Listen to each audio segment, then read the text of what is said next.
using the parlays against one another, right, and being able to get a little bit of juice consig, I found to be a little interesting. Believe me, all the rhombuses and parallelograms are constantly trying to search and find out those things every day.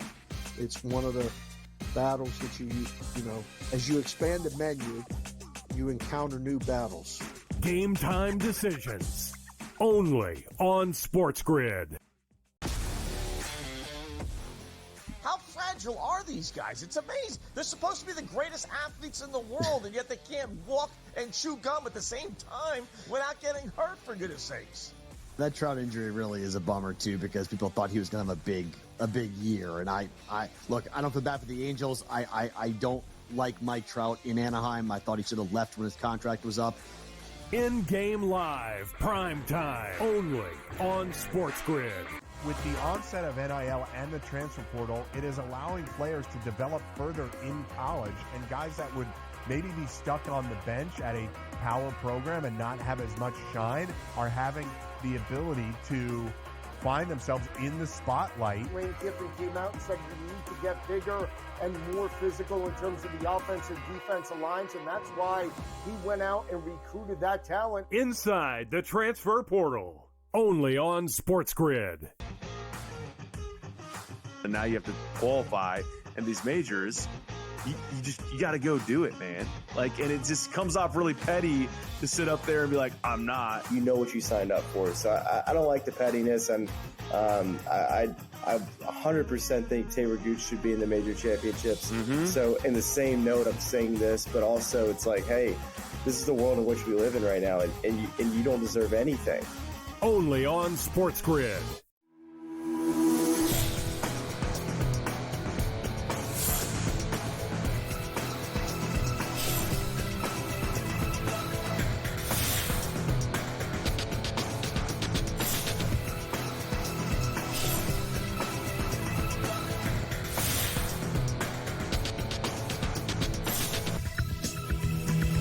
Good morning. Welcome to NewsWire here on SportsGrid. Craig Mish back with you here for our Thursday edition of the show. Thanks so much for tuning in. We'll preview tonight's Western Conference Finals game. Yes, there is another one tonight between Dallas and Minnesota. Also get into the very latest in Major League Baseball as well. Guest contributors today on the show talking about sports betting across the country. Sam McQuillan from Legal Sports Report. In addition, Davis Mattek will talk some baseball. Kyle Irving previews tonight's games in the NBA and also a mega contract extension given, but this time to a head coach in the NBA, and also some breaking news in the NFL as well. So all that and a whole lot more on this 1 hour edition of NewsWire. Let's get started with the latest on Scottie Scheffler. There's nothing left to be said. It's all over. Charges have been dropped against the world's top golfer, number one top golfer in the world. Basically, at this point, no charges whatsoever. There was a hearing yesterday, and his attorney told ESPN there were witnesses who could be seen in the video released by police from a dash cam video in a cruiser and a fixed camera from a light pole who refuted all of these allegations that Scottie Scheffler's SUV struck or dragged a police officer. So essentially, there's no question that Scheffler was just trying to get to his tee time. Body cam footage told a different story, but at this point, it looks like it's completely case closed. Nothing on the side of the police and nothing on the side of Scottie Scheffler, so he can just move on and play golf. But again, there are attorneys involved in this situation. And Scottie Scheffler's attorney, Steve Romine, issued this response to the idea that Scheffler did anything egregious over the term of the arrest. Steve, I have to ask you, though, the statements that Scottie made after the arrest don't seem to fully align with what you're saying right now. He admits that he got impatient and went too far. No, here's what happened, is he is being interrogated after the most stressful situation of his life. Right? And the officer is actually asking him leading questions and trying to get him to agree with them. Okay? And that's why you don't talk to the police, because they are going to try to put words in your mouth. But and this was that's after, exactly what they did. But that was after he read his Miranda rights. He didn't have to speak. He didn't have to speak. But again, he asked to talk to the officer. He wanted to explain to him what happened. However, they are trying to get him to confess to something that he didn't do. And the video evidence shows he didn't do it. Don't know what the odds at the beginning of the year would have been for us to be playing a video of a golfer's attorney disputing charges, but here we are at the end of May doing that here on the show. So if you didn't think that one was a little bit bizarre, I got one that's a little bit more bizarre for you. A pitcher yesterday on the New York Mets, ejected from the baseball game, takes his glove, throws it into the stands, and then gets designated for assignment for doing it from the team. This is a true story.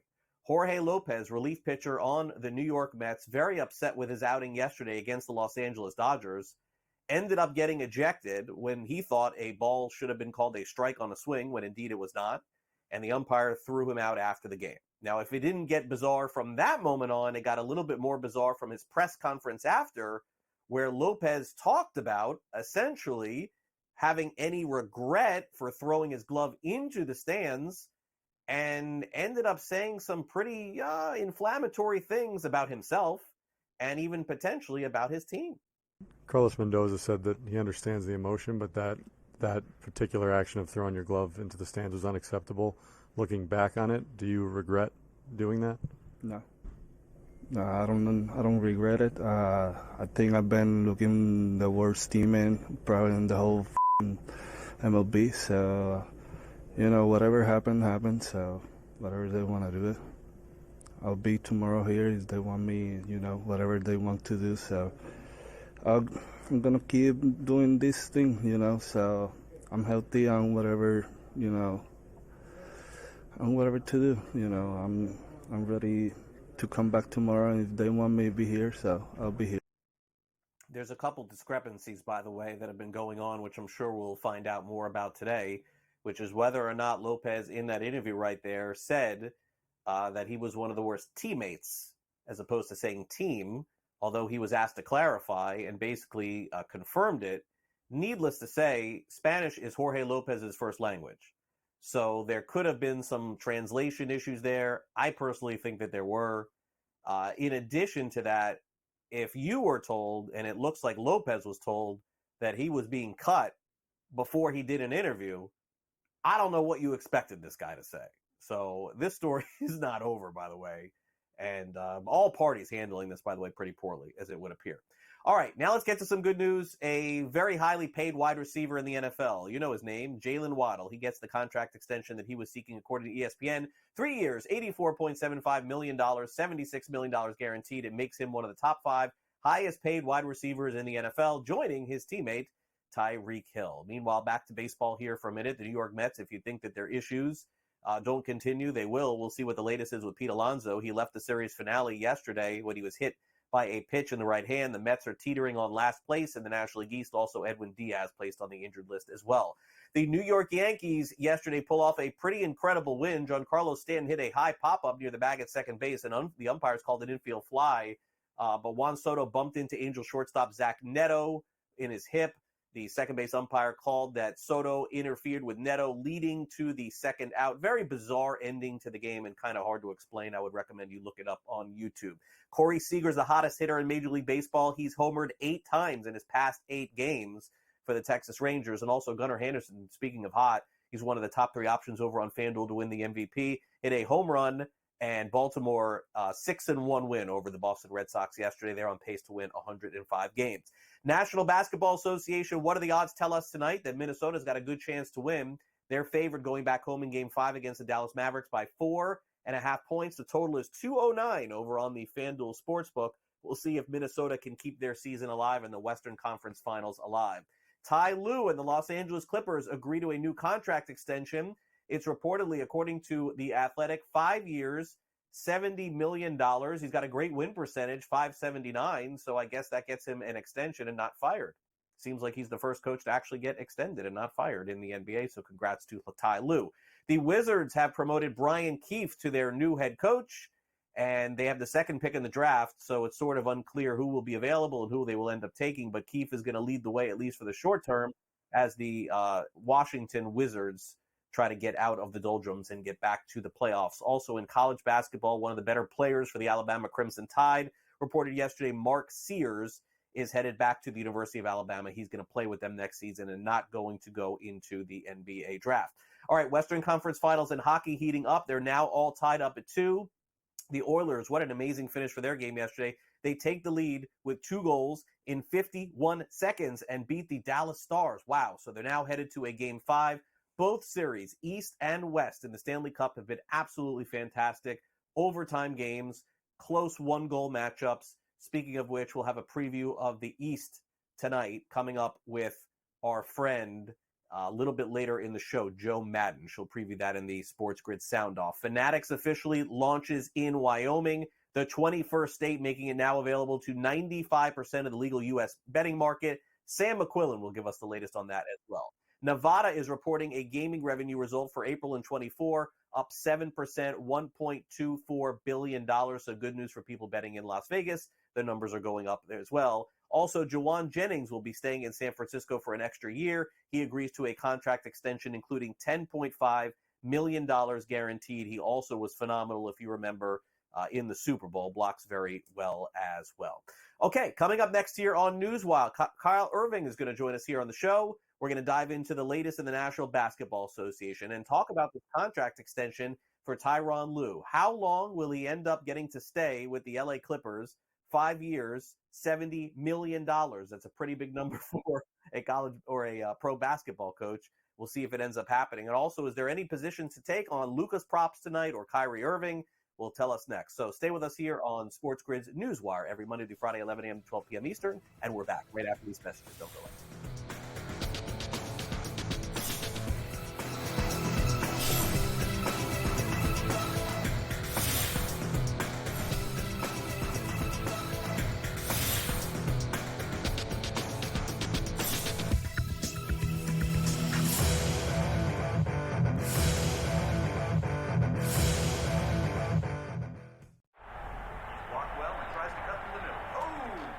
Your gut says Miami is going to win, and you should take the over. Your gut also said your NFT selfies would only go up in value. They didn't. But your head is on SportsGrid and knows the QB is in concussion protocol. The backup has a 45 QBR against the zone coverage. The New York D has the most sacks in the league. So yeah, trust your head. It's smarter to be on SportsGrid. There is going to be an energy to game time decisions that you will feel night in and night out. We're going to go through every single thing, and I've got a great team behind me that's going to help me get the job done. I want this to be the place that people come to. We are going to hit every single one of those markets that you need to know about. There is not going to be a better place, I promise you, than Game Time Decisions. We will have everything at our disposal, and we will use that to our advantage. I'm Kevin Walsh. Tune into Game Time Decisions from 6 to 8 p.m. Eastern on SportsGrid.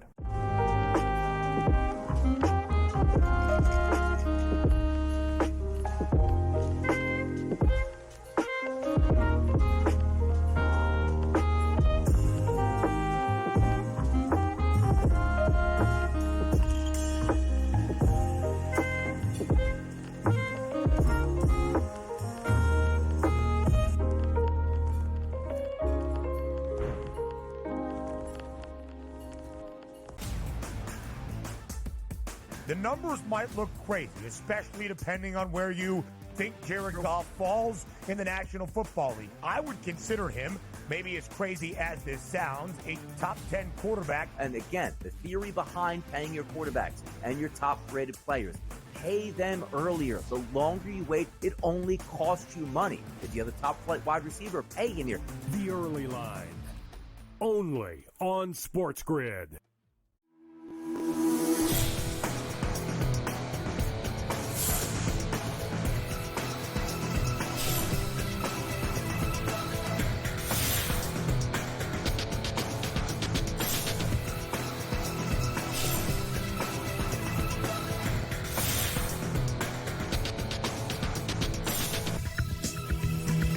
Welcome back to NewsWire here on SportsGrid. Tonight we got a big game in the National Basketball Association. We'll preview that, but first let's get into the latest in coaching news in the NBA. Kyle Irving from Sporting News joins us to discuss this latest extension for Ty Lue. And Kyle, it's great to see because these days it just feels like you get like 1 year to coach in the NBA and you get fired. Like even winning, you don't get to do much. I mean, you could have honestly told me Lue would have got fired or extended. I don't know which one I would have picked. but he does get a 5-year, $70 million contract. I just wonder at this stage if it's fair to say, Kyle, that any coach can feel comfortable after a year or two with their team. I really don't think so. I mean, even when you get the extension that Ty Lue just got, no job is safe. All it takes is one underwhelming year for them to can you. Actually, it doesn't even have to be an underwhelming year, to your point, because, I thought JB Bickerstaff did a pretty good job with the Cavs, and he got canned this year too. But Tyronn Lue gets that extension with the Clippers. Every move they're making right now is intentional. They're about to move into the $2 billion Intuit Dome in Inglewood, California, right down the street from SoFi Stadium where the Rams and the Chargers play. They extended Kawhi Leonard during the middle of this season, a 3-year, $152 million extension, and now they face their biggest decision this offseason, which is Paul George's free agency. He has a $49 million player option that he is expected to decline. Reports say that the Clippers are not willing to offer him the 4-year, $221 million max extension. So is he going to be willing to take a pay cut to stay home in California, continue to try and build something special with Kawhi Leonard, even though, that duo never seems to be able to get healthy at the right time? Or is he going to go somewhere else? The 76ers are a team that keep popping up. The Miami Heat are a team that, are always in the mix to sign a guy like that. So it feels like, the Clippers are trying to build a structure in place as they get ready to move into their own arena for the first time. Tyronn Lue is the first domino to fall. They already had the Kawhi Leonard extension as well. So Paul George will be next on deck. Could be an interesting summer, I think, for them. Is it going to be an interesting summer for the Minnesota Timberwolves, Kyle? Are they going to win tonight? Can they keep it going? They're 4.5-point favorites. They avoided a sweep. I know that's very hard to do in the NBA. The total is 209.5. Most of the odds makers seem to indicate the series goes 6, which means that they win tonight. But Dallas has been the road warrior team throughout the playoffs. Anytime it looks like they've been a dog in a game on the road, not only do they cover, but they win outright. What do you think happens tonight?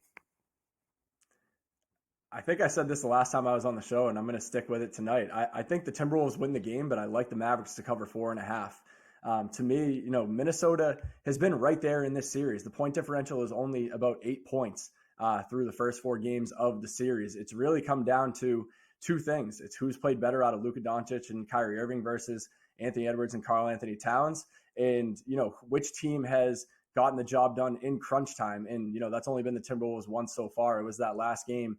In the first 3 losses, Kyrie Irving and Luka Doncic averaged 60 points per game to Cat and Ant's 37 points per game. The last game is really the first one that you could really say that Ant and Cat outplayed Luka and Kyrie. I like the Timberwolves to get the job done tonight. I think that the Mavericks are up for a tough test if Derek Lively is not available to play. To me, it has not been made a big of enough deal how much his absence hurt them in that last game. He has the 4th best point differential plus minus in the playoffs. He has the highest on-court net rating on the team. He averages the most offensive rebounds per game of any player still playing in the playoffs. So, Derek Lively is questionable for tonight. That is a status that is worth monitoring before you play this game. Yeah, definitely so. And so it affects the props too, as well, as you can see there. Those are the odds, by the way, for the series to go 5, 6, and 7. Now, as far as the props tonight are concerned, the highest one in terms of scoring is Luka Doncic. This shouldn't be a surprise. It's 30.5. Kyrie Irving is 23.5. And then naturally you have assists and you have rebounds. Luka 8.5 assists, Kyrie 4.5 rebounds, Luka 8.5, Kyrie 3.5. I mean, we're down to that part of the season, Kyle, where props become a major factor because, again, for the average bettor or the average follower with this stuff, there's only a handful of games left. Do you like anything in particular tonight with this duo with Luka, Kyrie? Kyrie Irving has done a pretty good job of bouncing back from poor playoff games so far this postseason. So I like his points over after he had a quiet night the other night. I'm sure he's going to want to try and get back on track there, especially if the Mavericks are going to close out this series. And that 30.5 number for Luka is just so high, especially for someone who passes the ball as well as he does. I'd feel a little bit more comfortable going with his over on 8.5 assists than I would be playing his 30.5 points. So, those are the 2 that I'll leave you with is Luka Doncic over 8.5 assists. And I like Kyrie's over in points as well, just because he's bounced back so well in the postseason. Okay, and fair enough. Let's take a look at Minnesota's props tonight. And, of course, their key duos, Anthony Edwards and Karl Anthony Towns. Edwards close enough to Luka, 28.5 points, followed by Anthony Towns at 20.5. The assists, Edwards 6.5, Anthony Towns 2.5 tonight, and rebounds, Edwards 7.5. Same with Karl Anthony Towns. You like anything on the Minnesota side? if you're a believer that the Minnesota Timberwolves are going to win this game, I like Anthony Edwards over 28.5 points. I was really impressed with the way that he set the tone in Game 4. He went out and scored 14 points right off the bat in the first quarter. To me, that just gives his team confidence to get the job done. I feel like he's going to try and come out and set a similar tone tonight. Karl Anthony Towns, I would just stay away from his points over under in general, just because he is such a frustrating player. He's going to get the shot attempts, but you just never know if he's going to stay out of foul trouble to actually be on the floor long enough to play any of his player props. So to me, I just skip right past those anytime that I'm looking at player props, because Karl Anthony Towns is a headache with those fouls. Anthony Edwards always has to tell him to stop fouling. Hopefully he learned his lesson after fouling out of the last game, but they're going to need him to stay into this game. I just don't think that you play those in hope that he stays out of foul trouble. All right. So, Kyle, before you go, I don't know if you and I will have a chance to talk before the finals are set. Seems to me you think Minnesota wins tonight. The question is what happens in Game 6. Does Dallas win, if you believe that? That's plus 145 over on the FanDuel Sportsbook. Now, if you think this is going 7, I mean, Kyle, you can get 8-1 on this. Any chance of that happening, or you think it ends in 6? I do think that if the Mavericks lose tonight, they close it out at home in 6. We saw the Celtics last season make that comeback and almost pull off that 3-0 deficit, but I don't know if Minnesota has that same juice in them, especially because of how good Luka Doncic and Kyrie Irving have been. So I think they close it out in 6, even though I think the Timberwolves get the job done tonight. All right. Well, Kyle, thanks again for coming on. Really appreciate it. Have a great rest of your weekend. Thanks so much for having me, Craig. All right, Kyle Irving with us. Coming up, it's the SportsGrid Sound Off. Head coach of the Georgia Bulldogs weighs in at the SEC meetings and a preview of tonight's hockey game. Go away.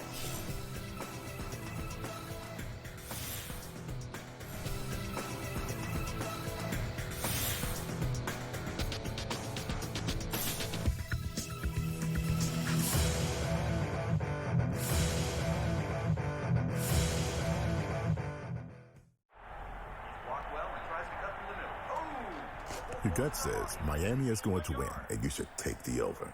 Your gut also said your NFT selfies would only go up in value. They didn't. But your head is on SportsGrid and knows the QB is in concussion protocol. The backup has a 45 QBR against the zone coverage. The New York D has the most sacks in the league. So yeah, trust your head. It's smarter to be on SportsGrid. There is going to be an energy to game time decisions that you will feel night in and night out. We're going to go through every single thing, and I've got a great team behind me that's going to help me get the job done. I want this to be the place that people come to. We are going to hit every single one of those markets that you need to know about. There is not going to be a better place, I promise you, than Game Time Decisions. We will have everything at our disposal, and we will use that to our advantage. I'm Kevin Walsh. Tune into Game Time Decisions from 6 to 8 p.m. Eastern on SportsGrid.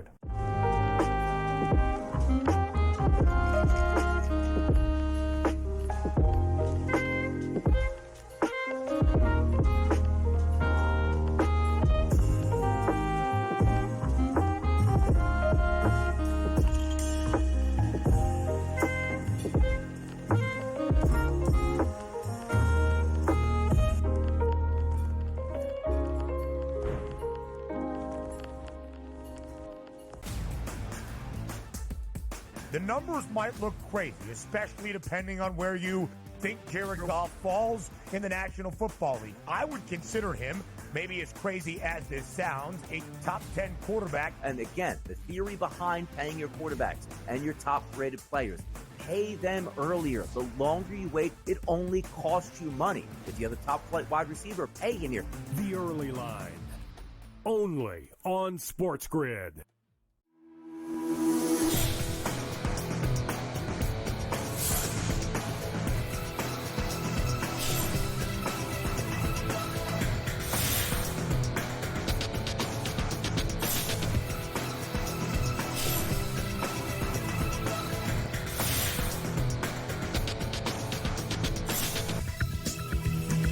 Welcome back to NewsWire here on SportsGrid. The SEC is having their annual spring meetings in Destin, Florida. Naturally, all of the big schools are there, and it's going to be a different look, of course, for college football coming up this season. And arguably one of the best teams in college football over the past few years, although it didn't work itself out last year, is the Georgia Bulldogs. They've just been fantastic. And now with Nick Saban out of the mix at Alabama, the expanded playoff for the first time could potentially see a new national champion coming up next year. Now, Kirby Smart, of course, very well aware of how to win a national championship. But what about this new landscape? Smart was asked specifically about the new format for college football's playoff system. No, I worry about it when it comes up. I think this is a hot button topic that y'all are like on y'all's little memo. It says ask the question about 8 or 9 games. I'm completely cool with that question. I don't care whether we play 8 or 9. I don't care one bit. If you tell me we're going to get more teams in by playing 9, I vote for that. If we're going to have a strength of schedule factor that says these teams that play these really hard teams, they should be allowed to have 2 or 3 losses and get in, then I'm for it. If it doesn't and help us, then you can say, why do it? I think the fan, the guy that's paying the ticket price, wants those games. And I don't shy away from that. And look, I coached in the NFL for a year, and I watch NFL every year.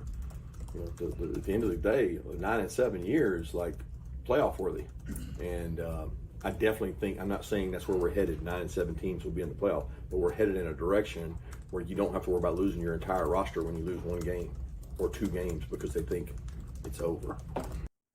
Yeah, very good point. I mean, you think about it in college football, if you lose at any point in the season, there's a chance your season is over. Now, with the expanded part of the college football playoffs, you could potentially lose 2, maybe even 3 games and still get in the college football playoffs. So I thought Kirby Smart, a really good job sort of illustrating how that potentially could help teams that lose early on in the season in college hoops.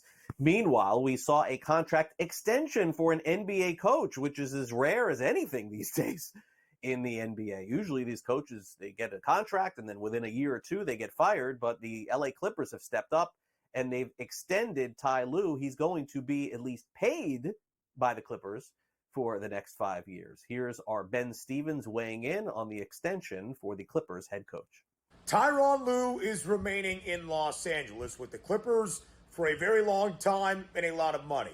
Lue and the Clippers agreeing to a 5-year, $70 million contract extension that will make him one of the highest paid coaches in the association. In his 4 years already with the Clips, he led the Clippers to their first ever Western Conference Finals appearance in 2021. And it's a bright future for LA, a new state-of-the-art Intuit Dome, a new arena to play in starting next year for Los Angeles, away from Crypto.com Arena. And what does all this mean? A new bright, shiny arena, a new big-time head coach with a lot of money keeping in Los Angeles for Paul George and James Harden remaining in LA, mainly PG. Is all this investment going to keep Paul George in LA? That's the next question for the summer for the Clippers. Craig, back to you. And the big question for the Clippers, too, is moving into a new building. Is it just simply enough to have on the roster that they do? Can they run it back out there, so to speak, and think that they could get a better result? The Clippers essentially have been favored or close to being favored to get far in the West every year and have fallen short a few times. We'll see if that changes. All right, the excitement continues tonight at Madison Square Garden. The Florida Panthers and New York Rangers play a decisive Game 5 tonight, where it feels like every single game comes down to the very last second, overtime after overtime. Will we get another one of those games tonight? Here's Joe Madden with a preview. We have Game 5 tonight of the Eastern Conference between the Florida Panthers and the New York Rangers. Now, despite having home ice advantage, the New York Rangers are still the underdog in this matchup, coming in at plus 100. You got to lay minus 120 if you like the Florida Panthers. And if we've learned anything from this series, no lead is ever guaranteed between these two teams. I do like the value you're getting on the New York Rangers at home in Madison Square Garden at plus 100. But if the Florida Panthers go down by 2 goals, grabbing them live plus a 1.5 has been so profitable throughout this series. Now, I would look for this one to be another low-scoring game under the 5.5. The Rangers need their superstars to come to play if they want to get this win tonight, because the Florida Panthers have been firing away at net. I'm going to take Igor Shesterkin over 28.5 save shots on goal. That's coming in at minus 106. He needs to bring his A game tonight. All the best in all of your bets. Back to you, Craig. All right, thanks very much, Joe. Looking forward to tonight's game. Also looking forward to catching up with Sam McQuillan from Legal Sports Report. He's up next right here on NewsWire.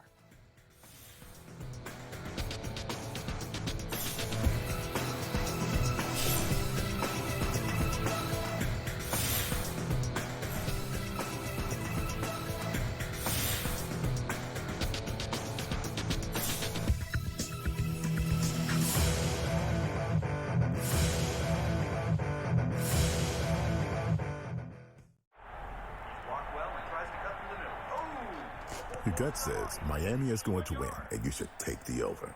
Your gut also said your NFT selfies would only go up in value. They didn't.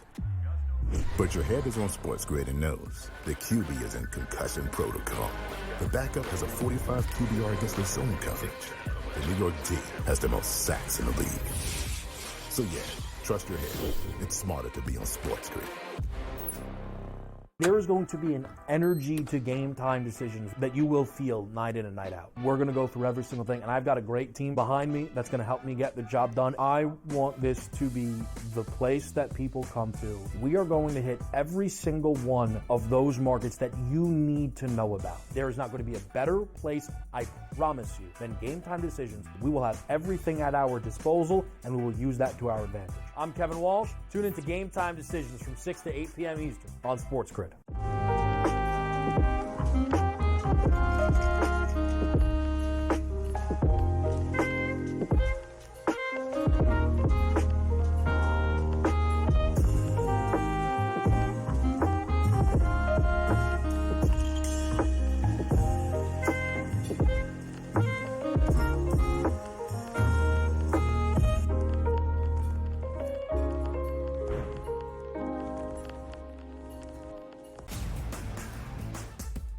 The numbers might look crazy, especially depending on where you think Jared Goff falls in the National Football League. I would consider him, maybe as crazy as this sounds, a top 10 quarterback. And again, the theory behind paying your quarterbacks and your top-rated players, pay them earlier. The longer you wait, it only costs you money. If you have a top-flight wide receiver, pay him here.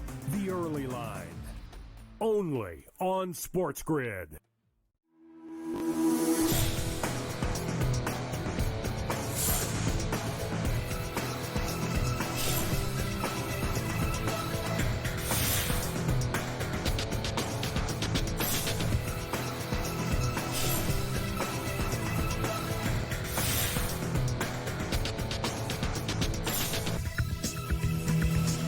Welcome back to NewsWire here on SportsGrid. It's time now to dive into the latest on sports betting and news going on across the United States. And we begin with an update in Wyoming as we bring in Sam McQuillan from Legal Sports Report.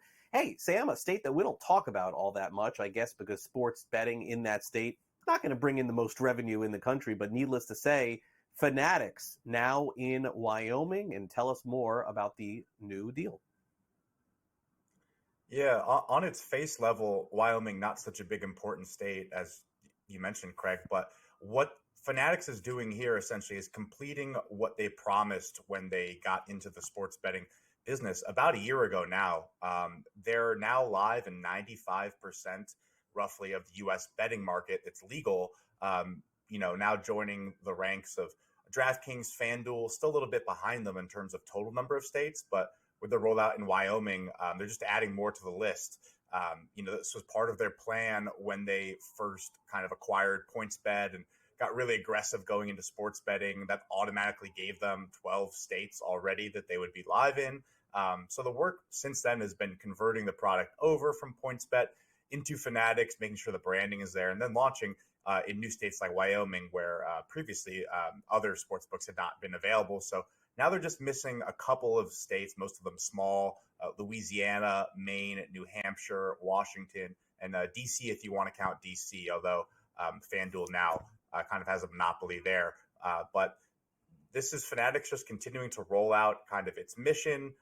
They acquired a lot of technology from PointsBet when they did that deal last summer. They actually just wrapped it up officially with all the money going in and out to the people who sold it.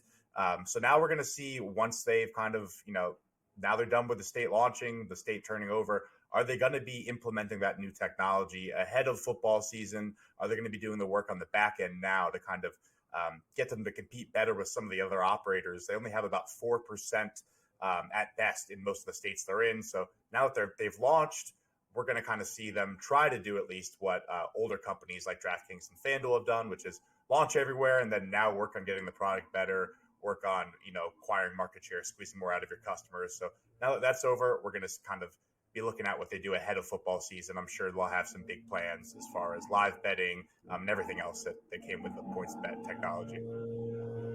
I think that when it comes to Wyoming, it's probably more about what the future looks like there, because again, it's a state that we don't discuss all that much, and financially speaking, it's hard to see them having the revenue like some of the other states. In particular, Illinois has been a hot button topic, Sam, on this show all week long because of the announcement that was made. The legislature passed a new tax rate of 40%, as we've discussed with a lot of folks here on the show. And I would ask you, the business side to that is really the next question and the next intriguing part of the conversation, because a lot of the sports books, they cry and complain, this is too high of a tax rate and we're going to pull out and we're going to lose business and our stock is going to go down.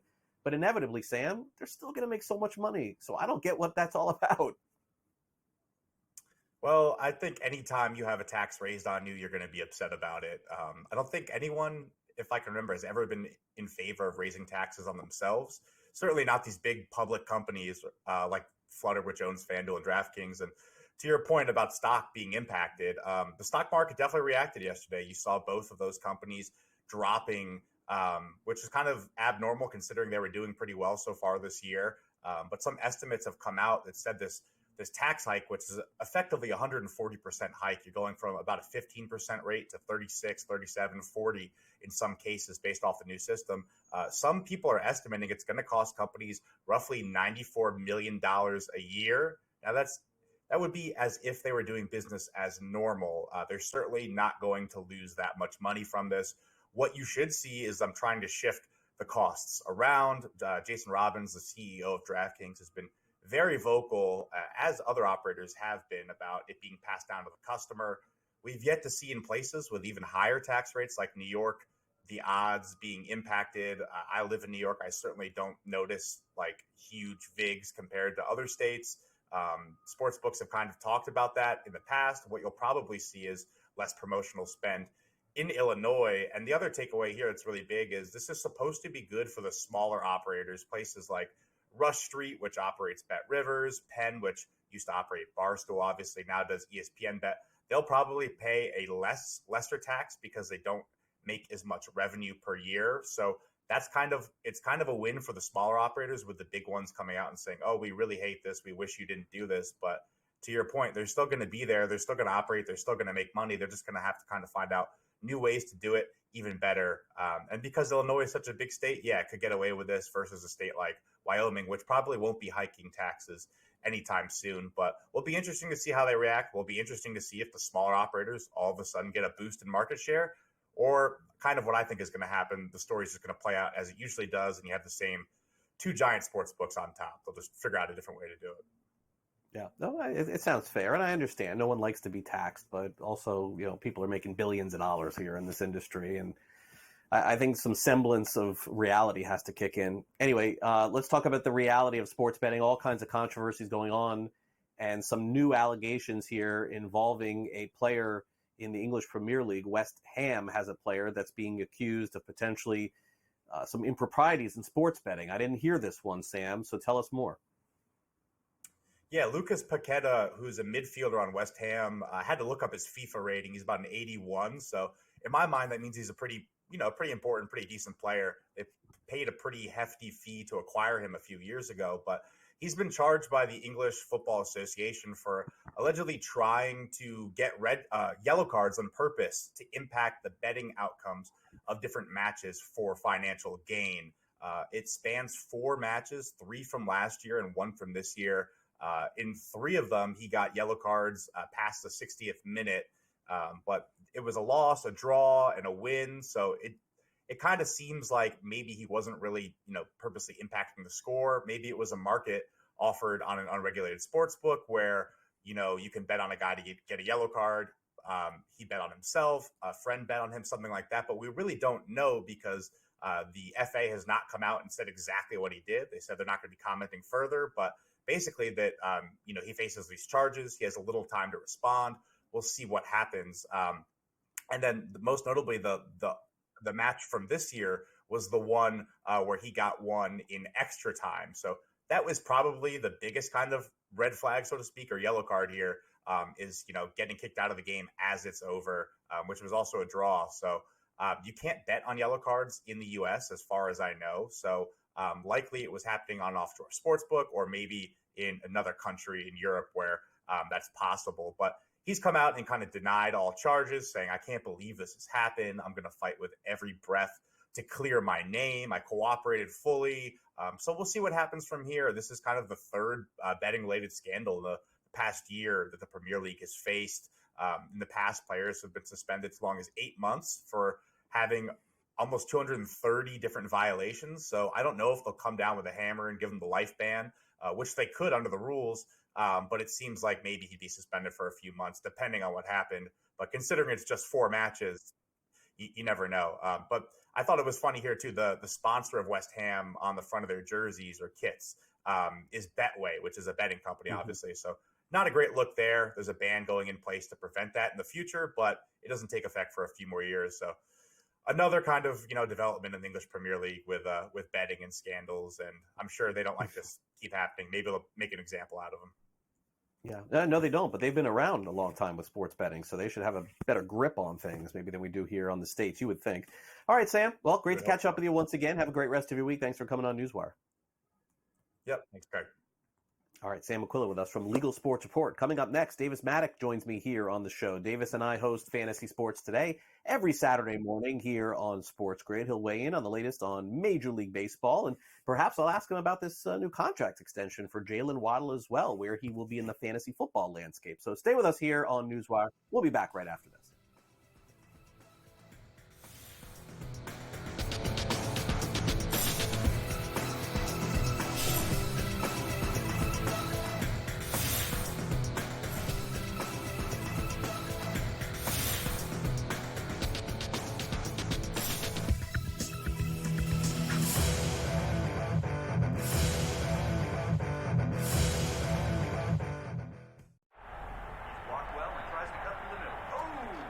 Your gut says Miami is going to win, and you should take the over.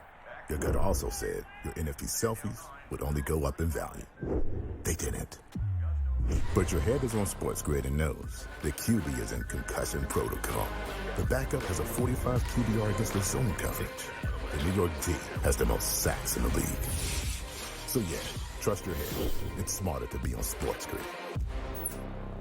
There is going to be an energy to game time decisions that you will feel night in and night out. We're going to go through every single thing, and I've got a great team behind me that's going to help me get the job done. I want this to be the place that people come to. We are going to hit every single one of those markets that you need to know about. There is not going to be a better place, I promise you, than Game Time Decisions. We will have everything at our disposal, and we will use that to our advantage. I'm Kevin Walsh. Tune into Game Time Decisions from 6 to 8 p.m. Eastern on SportsGrid.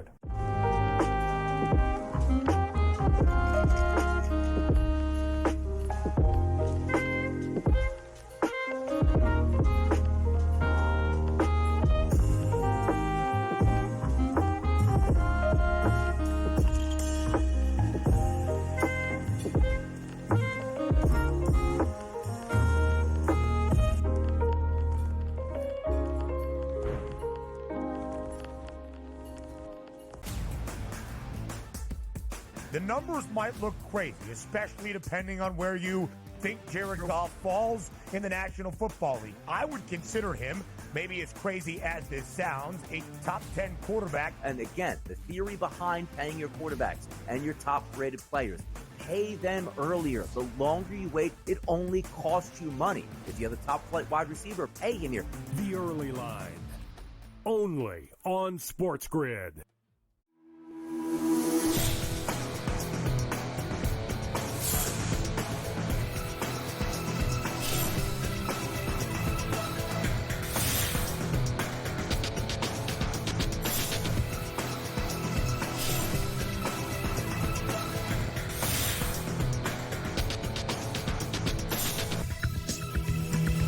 Saturday morning, Davis Mattek and I go over the very latest in fantasy baseball and fantasy sports. It'll be fantasy football season pretty soon here. And we're going to dive into some baseball odds as well as he joins me here on the show. And, Davis, we're going to get into some baseball here, but we did have some breaking news at the beginning of the show, which says that Jalen Waddle is going to be a top 5 paid wide receiver in the National Football League. Now, I get it. Extensions and free agency are more about the opportunity than about the talent sometimes. You become a free agent, at the right time, you get paid big money. Just ask Kirk Cousins. I guess I would ask you as we go into the fantasy football season as well, before we get into some baseball, do you think Jalen Waddle, forget about being deserving of the money, do you think he is a top 5 guy, top 5 receiver in the NFL? Not top 5, but this contract is going to be dwarfed pretty immediately, right? So we've got huge paydays coming for Justin Jefferson and CeeDee Lamb in particular. I would imagine, not even imagine, I mean, this is just going to happen. Justin Jefferson is going to get the biggest contract that probably any non-quarterback has ever gotten. I mean, he'll get better than defensive end, left tackle money. CeeDee Lamb might even get a bigger deal than that because Jerry Jones and the Dallas Cowboys drag their feet. I mean, if I had to do a ranking of players I would prefer to have on my team for the next 5 years at wide receiver, I mean, Waddle would be in the top 10, not in the top 5, but almost for sure in the top 10. Yeah, and he gets that contract extension along with Tyreek Hill. Imagine investing all that money to receivers and then the quarterback into Tagovailoa. Okay, now let's get to some baseball here. It's interesting what's going on with the Atlanta Braves. They lost Spencer Strider for the season. That happened a long time ago. Last week, they lose Ronald Acuna Jr. for the season as well with an ACL injury. And Davis, right now over on the FanDuel Sportsbook, I guess there's two ways to look at this. You could either take advantage of their updated odds, or you can decide to pass on that. But it's funny, Davis, is that didn't the Atlanta Braves win a World Series without Ronald Acuna Jr.? Didn't they go out and get a couple of players like Soler and Duvall and end up getting it done? I mean, I don't know if it's time to hit the button on the buy price, but I'm not writing this team off by any stretch. No, I wouldn't write them off. I think the thing that obviously would be a little bit different from years past would be just how dominant, one, the Dodgers are, and two, how about the call is coming from inside the division? The Philadelphia Phillies are sort of like the anti-Braves. None of their big guys have suffered, serious injuries. Like Bryce Harper was coming in injured last season. They're actually getting way better pitching performances than you would have anticipated. They're getting these crazy seasons out of Spencer Turnbull and Sanchez, which is just really unexpected. If you made me make a choice, right? If you say you can bet the Braves right now, or you don't have the opportunity to bet them again for the remainder of the season, I mean, these do look like pretty reasonable odds. Missing Acuna Jr. stinks, but he also was playing injured. I mean, pretty clearly we saw his power was sapped, his walks were down, his strikeouts were up. So he was playing through something. The other thing that we know, the Braves are going to be pretty aggressive about improving their team. Like they are going to do the best they can. I would imagine they probably add a pitcher, and they also, they're going to add a corner outfielder, don't you think?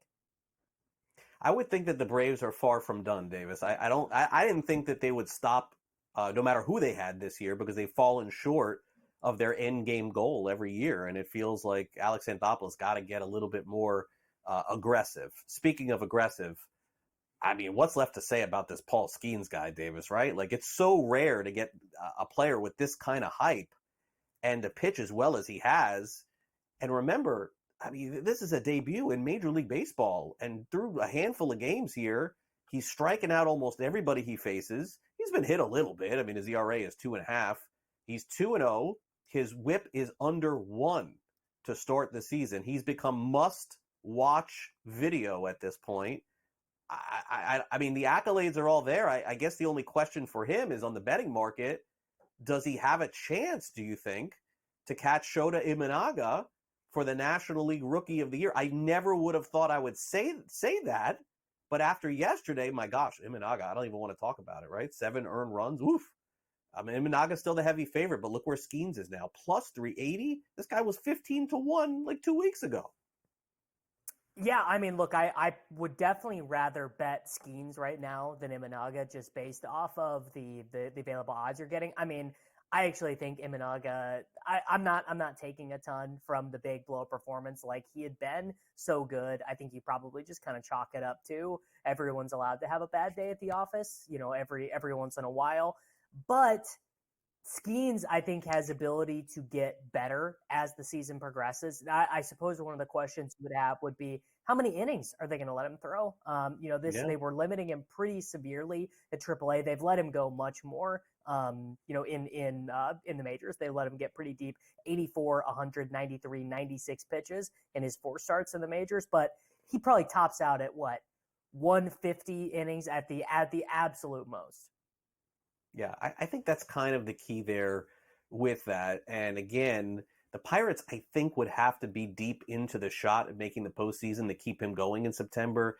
Davis, you alluded to it. We've seen this so many times before. Guys get shut down, and it simply becomes the end of the line. All right, as we close it out here, Davis, in the Major League Baseball conversation, I know that there are two teams that you follow the closest, perhaps, are both playing good baseball. The Kansas City Royals are having the best season they've had in, I don't know, feels like 10 years. We wrote off the Cardinals 3 weeks ago. Guess what? It's hot Cardinals time. All of a sudden, they're jumping back into the playoff picture. I guess if I would ask you a fair parlay about both teams getting into the postseason, would you bet on both making it? I would not bet on the Cardinals. I still am concerned that their pitching is no good, that they're going to get worse results moving forward from Gibson, McQuillan, and in particular, I'm just not a Sonny Gray guy. You know, that we've seen just such vast, disparate outcomes from Sonny Gray. I mean, he finished second in the Cy Young Award last year, led Major League Baseball in home runs per nine, fielding independent pitching. We've also seen, full seasons of 4.5 ERA ball from Sonny Gray. He is one of these guys who's added that new sliding pitch, but I'm betting against probably Sonny Gray, NL Cy Young candidate. So I think the Royals are better odds right now. Yeah, Royals playing great baseball. All right, Davis, we'll catch up again Saturday. We'll put out some daily fantasy lineups, talk some fantasy baseball. Thanks for coming on. Beautiful. Thanks for having me. All right, we'll come back and hit some last licks right after this.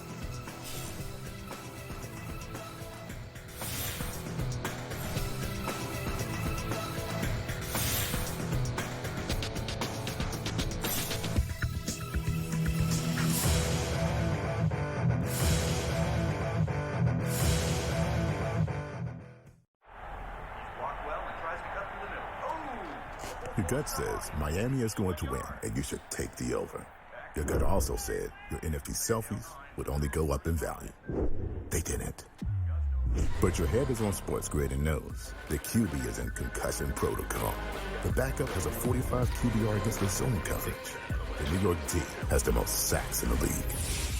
So yeah, trust your head. It's smarter to be on SportsGrid.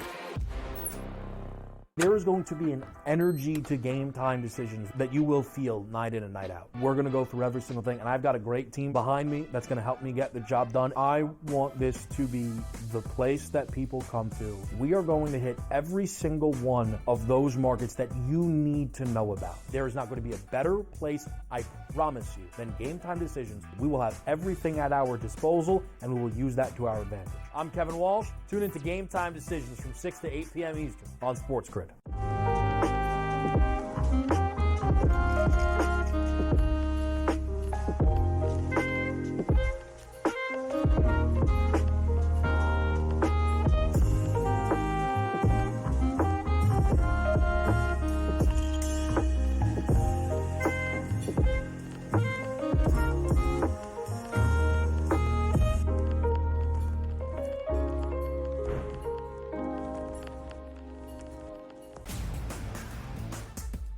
The numbers might look crazy, especially depending on where you think Jared Goff falls in the National Football League. I would consider him, maybe as crazy as this sounds, a top 10 quarterback. And again, the theory behind paying your quarterbacks and your top-rated players, pay them earlier. The longer you wait, it only costs you money. If you have a top-flight wide receiver, pay him here. The Early Line, only on SportsGrid.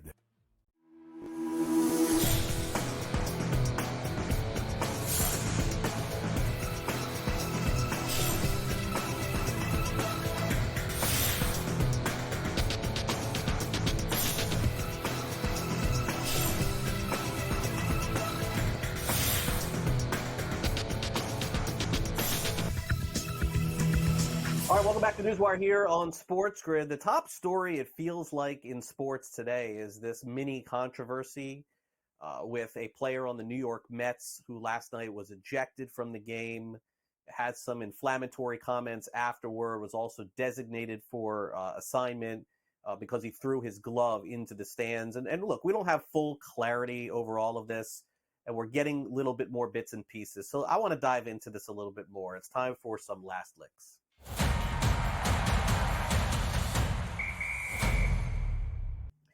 All right, so the player in question here, his name is Jorge Lopez. He's a relief pitcher. He's been around the league, okay? He's been in Minnesota. He's been in Baltimore. Very importantly to know that he's been in Miami, so I do know this player a little bit. So Lopez last night lost his cool, okay? It happens in sports. He got thrown out of the game. The Mets are not playing well. He got lit up against the Dodgers, decided to throw his glove into the stands, which obviously you cannot do. So he made a mistake. And for that mistake that was made, the guy was DFA'd. He was designated for assignment. Now, the reason why the Mets can do this is because his name is not Pete Alonso and his name is not Francisco Lindor. And so essentially what they decided to do is say, let's make this guy the scapegoat for what's been going on this season. Not to mention Lopez, who is a really good guy, doesn't speak great English. Some of the stuff he said last night was lost in translation. And in addition to that, the reason why he's so emotional sometimes in games is because he's got a child who he can't see a lot of the time because he's very sick and has an autoimmune disease that prevents him from going to games and being around his dad all the time. So to me, I get it and I understand why the Mets are upset, but have they ever heard of, like, let's let cooler heads prevail here and see if we can get this worked out and not, like, shame this guy and cut him immediately after a game? I don't know. I thought it was a really, really poor job by the Mets. I don't care what this guy ended up saying, even though he clarified himself and said he never said the Mets. He said that he was a bad teammate, not a bad team, which is not surprising because it's not very out of character for Lopez to do anything that he did. So needless to say, disappointing outcome for me. Lopez will find another job. I don't know if he'll pitch well or not. That I can't say, but his career is far from done in the big leagues. Next week in Miami, the Marlins have a really cool promotion. For those of you who are interested, you got to get to the ball game early to see it. But Will Smith, actor, not Dodgers catcher, Martin Lawrence, actor of the new upcoming film Bad Boys 4, are going to be at Lone Depot Park, presumably to throw out the first pitch. Why? Because Bad Boys, if you've never seen the first one or the second one or the third one, and I don't even remember, honestly, the third one. Was there a third one? Either way, this movie is filmed in Miami, and for those of you who live in South Florida, like I do, anywhere you drive right now and you see the billboard, they're trying to really capture the audience of South Florida to all go see the movie because naturally this is what it's all about. So if you're interested next week and you're one of the fans that want to go to the game and see Will Smith and Martin Lawrence in person, you have your opportunity because they will both be at the game prior to first pitch, and I believe even first pitch as well. All right, so Jalen Waddle got paid. He finally got his money. He's one of the highest paid wide receivers in the National Football League. The question becomes now, what happens to these other receivers like Waddle that want to get paid? Justin Jefferson at the top of the list still has not got his extension. CeeDee Lamb, Jamar Chase, who has not been at OTAs, he wants to get paid too. Brandon Ayuk, we thought he'd potentially even get traded from the 49ers, and he did not. And T. Higgins basically has put his foot in the ground saying, I ain't reporting to Cincinnati unless I'm either traded or extended. I have a feeling he'll probably get traded. So those are the names to keep an eye on this summer to see if they do get their contract extension, because Jalen Waddle just set a new bar for these wide receivers to get paid. 3 years, $84.75 million. That includes $76 million guaranteed. That'll do it for our show today. Thanks to Kyle Irving of Sporting News for coming on the program. And in addition, Sam McQuillan from Legal Sports Report. And of course, Davis Mattek as well. Our associate producer, Frank, and my producer, Michael Cohen. I'm Craig Mish. Coming up next here on SportsGrid, we have the early line. So make sure you stay tuned for that. It's on deck next. Immediately after that, we've got Pharrell Coast to Coast, and that's coming up at 3 o'clock Eastern.